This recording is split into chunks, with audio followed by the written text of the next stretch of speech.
Panamá, 23 de diciembre de 2025. Hoy analizamos una serie de normativas y anuncios que, a primera vista parecen no tener ninguna conexión.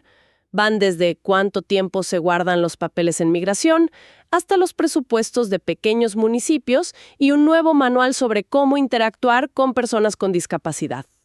Y aunque suene como una lista de trámites, si las miramos en conjunto, es fascinante. Es como si tuviéramos acceso digamos, al código fuente del país. Vemos cómo el sistema operativo de la nación se está actualizando en tiempo real, desde lo más abstracto hasta lo más cotidiano. Me gusta esa analogía, la del sistema operativo. Empecemos a excavar en ese código. Lo primero es algo que suena a burocracia pura, pero la verdad es que me dejó pensando. El Servicio Nacional de Migración acaba de publicar su tabla de vida documental. Ajá. O sea, básicamente le están poniendo fecha de caducidad a los papeles del gobierno. Es que eso es la gestión de la memoria del Estado. Y es una decisión crucial, ¿eh? Por un lado, necesitas guardar un registro por transparencia, por historia. Pero por otro, el espacio, ya sea físico o digital, es finito. Y es costoso. Claro. Tienen que decidir qué es fundamental y qué es, ruido administrativo. Y en los detalles es donde la cosa se pone de verdad interesante. Hay documentos que son eternos, se guardan para siempre. Resoluciones, los expedientes de naturalización, los libros de providencias. Lo que es lógico, ¿no? Son actos que le cambian la vida a alguien para siempre. Exacto, son la prueba permanente de un cambio de estatus legal. Pero lo interesante, como dices, es ver lo que no se considera eterno. Ahí es donde ves las prioridades reales del sistema. Totalmente. Por ejemplo, una solicitud de visa de turista se guarda 7 años. Y yo me pregunto, ¿por qué 7 y no 5 o 10? ¿Hay una lógica detrás? Generalmente sí. Esos plazos suelen estar ligados a periodos de prescripción de acciones legales o administrativas. 7 años es un plazo bastante común. Da margen suficiente para auditorías o reclamaciones futuras. Después de ese tiempo, se considera que la relevancia de esa solicitud, que era temporal, ya ha expirado. Ok, eso tiene sentido. Pero lo que me pareció increíble es que las notas internas entre departamentos, esas comunicaciones del día a día, ¿Esas cuánto? se guardan solo 2 o 3 años. Y las solicitudes de materiales de oficina, apenas 1 año. Es increíble pensar que la petición de una caja de clips tiene una vida útil oficial de 365 días. Plazo. Claro. Es una declaración de intenciones. Esto es lo que importa para la historia. Y esto otro es el papeleo necesario para que la máquina funcione hoy. El riesgo, claro, es que a veces en una de esas notas, sin importancia, podría estar la clave de una decisión futura. Exacto. El origen de una gran política podría estar en un memo que se destruyó hace 5 años. Y bueno, de esta memoria en papel, el sistema operativo nos lleva a la memoria financiera. La Contraloría General de la República está implementando una nueva política contable para el manejo de efectivo, basada en unas normas internacionales. Las NICP. Esas mismas. Y esto que suena súper técnico, es en realidad un cambio de paradigma. Significa que Panamá está buscando que sus finanzas públicas hablen el mismo idioma que las de, no sé, Alemania o Nueva Zelanda, por decir algo. Entiendo la idea de estandarizar, pero en la práctica, ¿esto no genera una tonelada de burocracia nueva para los funcionarios que tienen que aprenderse un sistema completamente distinto? Suena a meses de capacitaciones y dolores de cabeza. A corto plazo, sí, definitivamente. La implementación de cualquier estándar internacional tiene una curva de aprendizaje y costos, pero los beneficios a largo plazo son enormes. Imagina a un inversor extranjero o a un organismo como el Banco Mundial evaluando a Panamá. Si tus cuentas están en un formato que entienden y en el que confían, la transparencia aumenta radicalmente, reduce la percepción de riesgo. O sea que es una inversión en credibilidad. Exactamente. Y también es una herramienta potentísima contra la corrupción. Al definir de manera súper estricta qué es efectivo, dinero en caja y depósitos, y qué son equivalentes de efectivo, se cierran un montón de vacíos y zonas grises. Es ponerle un corsé a las finanzas públicas para que se muevan de una manera predecible y sobre todo auditable. Entendido. Es pasar de un dialecto financiero local a un lenguaje universal. Bueno, de esta actualización a nivel macro, bajemos al siguiente nivel del sistema. Vamos a los municipios, donde las decisiones se sienten en la calle, literalmente. Hablemos de presupuestos para 2026.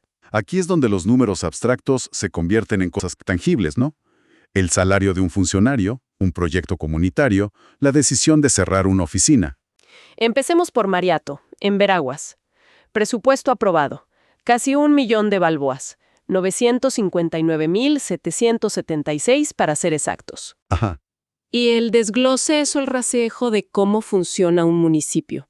58.278 balboas para servicios personales en el Consejo Municipal, o sea, salarios y gastos asociados. Y 27.000 para transferencias a las juntas comunales. Esos 27.000 balboas son la descentralización en acción. Es el municipio diciendo, tomen, este dinero es para que ustedes que conocen el barrio resuelvan los problemas más inmediatos. Puede ser para limpiar una quebrada, arreglar un parque. Exacto, o una pequeña ayuda social. Son decisiones a nivel de suelo. Ahora comparemos con las minas en Herrera, un presupuesto un poco menor, 867.889 balboas. Pero aquí tomaron una decisión que me llama mucho la atención. A partir de 2026, eliminan los cargos de juez de paz y sus secretarios. ¡Wow! Esa es una decisión de peso. No es solo un ajuste de números, es una reestructuración de cómo se imparte la justicia comunitaria. Exacto. ¿Qué significa esto para la gente de las minas? Si tenías un problema con un vecino, antes ibas a tu juez de paz local. ¿Ahora a dónde vas? Tienes que viajar al siguiente pueblo. Claro, plantea una pregunta fundamental sobre eficiencia versus cercanía. Quizás están creando una oficina centralizada más robusta, con más recursos, o quizás es simplemente un recorte. Lo que sí es claro es que la experiencia del ciudadano que busca resolver un conflicto menor va a cambiar drásticamente. Y al mismo tiempo que eliminan esos cargos, aprueban una dieta de 80 balboas mensuales para los representantes por asistir a 2 reuniones. Es interesante el contraste, ¿no? Se recorta por un lado y se incentiva la participación política por otro. Son las dos caras de la gestión local. Por un lado, la reestructuración administrativa, y por otro, los mecanismos para asegurar que el cuerpo deliberativo funcione. Esas dietas, aunque parezcan poco, a menudo son la única compensación que reciben. Y no todo es presupuesto. También están reescribiendo las reglas del juego del espacio público. En San Miguelito, un distrito con un crecimiento, explosivo, están actualizando la normativa sobre el uso de servidumbres, aceras, isletas, áreas verdes. Un tema importantísimo. Cualquiera que haya intentado caminar por ciertas partes de San Miguelito sabe que a veces es una carrera de obstáculos. Totalmente. Pues ahora se ponen más estrictos. Nuevas tarifas de inspección. 30 balboas para uso residencial, 50 para comercial. Pero aquí viene el dato que me parece clave. A ver. El 50% de lo que se recaude por cada permiso va directo a la Junta Comunal del área. Eso es un giro muy, muy inteligente.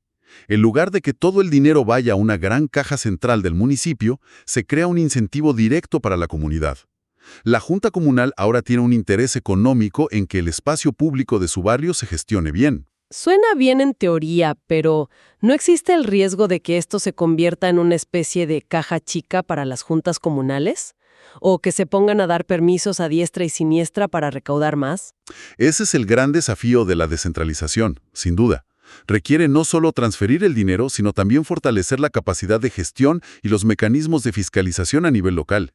Sin una buena supervisión, claro que puede fallar, pero la idea de vincular el ingreso a la gestión local es muy poderosa. Y vemos este tipo de ajustes prácticos en otros lados, ¿eh? En Santiago están acelerando la titulación de tierras, reduciendo un plazo de notificación de 90 días a solo 15.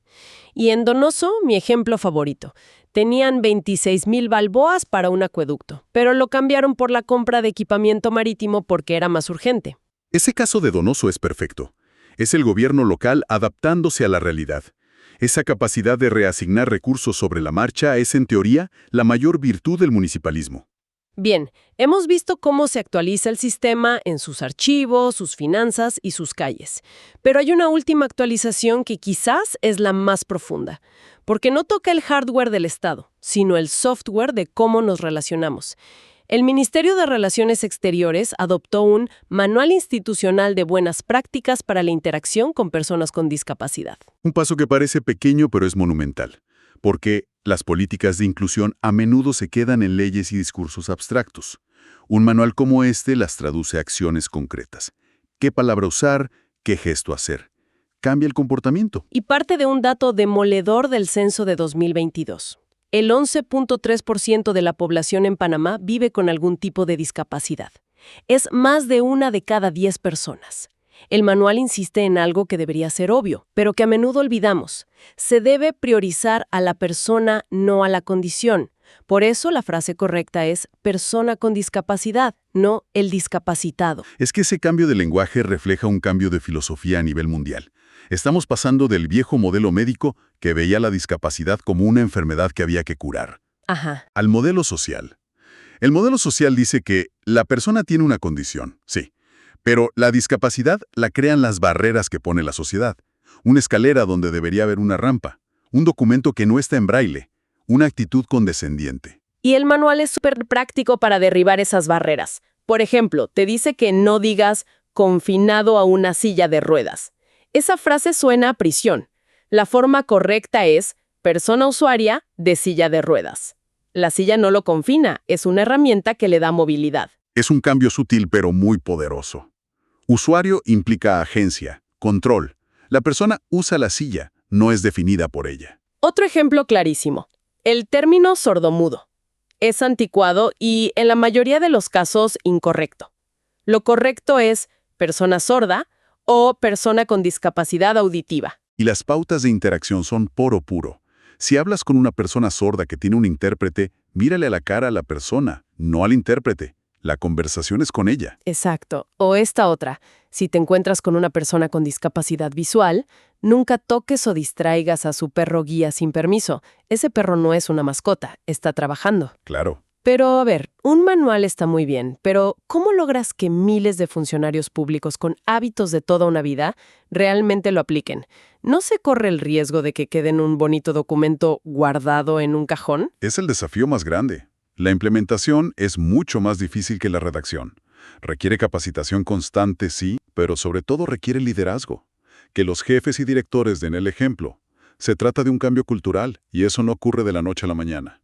Pero tener el manual es el primer paso. Es fijar un norte, un estándar. Y el manual incluso va un paso más allá, abordando el lenguaje inclusivo de género.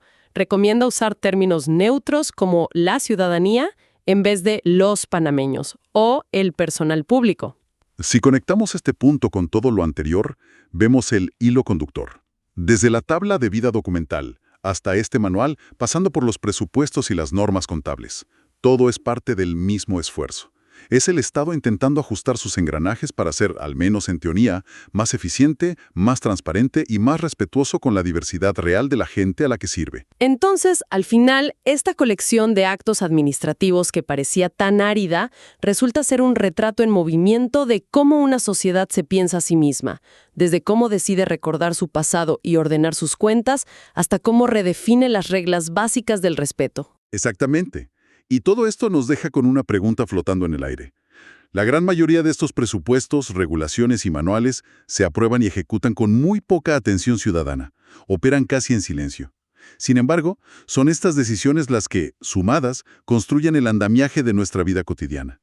¿Qué pasaría si como ciudadanos nos involucráramos no solo en las grandes elecciones presidenciales, sino en el seguimiento de estas pequeñas pero cruciales actualizaciones del sistema operativo? ¿Qué cambiaría si fiscalizáramos los engranajes además de elegir al maquinista?